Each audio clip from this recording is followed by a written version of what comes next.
Depuis plusieurs jours, Émilie Amar est en état de choc. L'ancienne candidate de télé-réalité, vue dans Friend the Trip ou encore Les Anges, a eu le grand malheur de découvrir que son mari Bruno Darty-Venagle la trompait. En effet, en fouillant dans son téléphone, elle a réalisé qu'il fréquentait très régulièrement des escortes.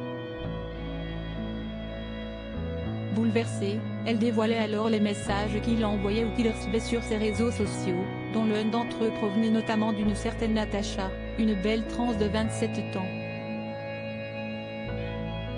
La jolie brune s'est alors complètement effondrée en story Instagram.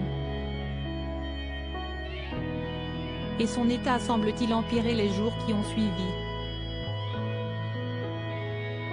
Ce jeudi 1er décembre, Émilie Amar a justement partagé un message qui n'avait rien pour rassurer puisqu'elle y évoque une tentative de suicide.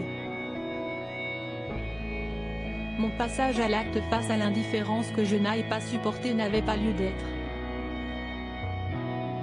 La vengeance n'est qu'un bas affect, a-t-elle écrit après avoir remercié sa communauté pour le soutien qu'elle reçoit.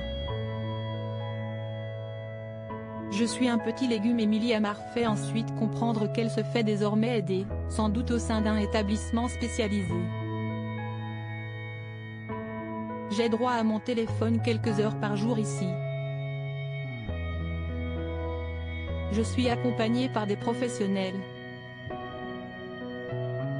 Je suis un petit légume, mais je me protège de moi-même. Je prends un peu de recul sur les réseaux. Le temps que mon cœur et mon corps se réparent, a-t-elle indiqué. Le choc est naturellement grand pour la jeune femme de 28 ans qui venait tout juste d'épouser son compagnon de 25 ans, son aîné. Si est-il le 23 juillet dernier, qu'elle a en effet annoncé s'être mariée dans le sud de la France. Par ailleurs, Émilie essayait avec cet expert comptable de 53 ans de fonder une famille via une PMA. À l'hôpital et sa femme, chez ses escortes Monsieur est. Des mois que je me retrouve à l'hôpital pour essayer d'avoir un enfant de lui car on a découvert mon infertilité que je vis très mal pendant qu'il est là, à côté, dans des petits appartements, se désolait-elle après avoir découvert le pot aux roses.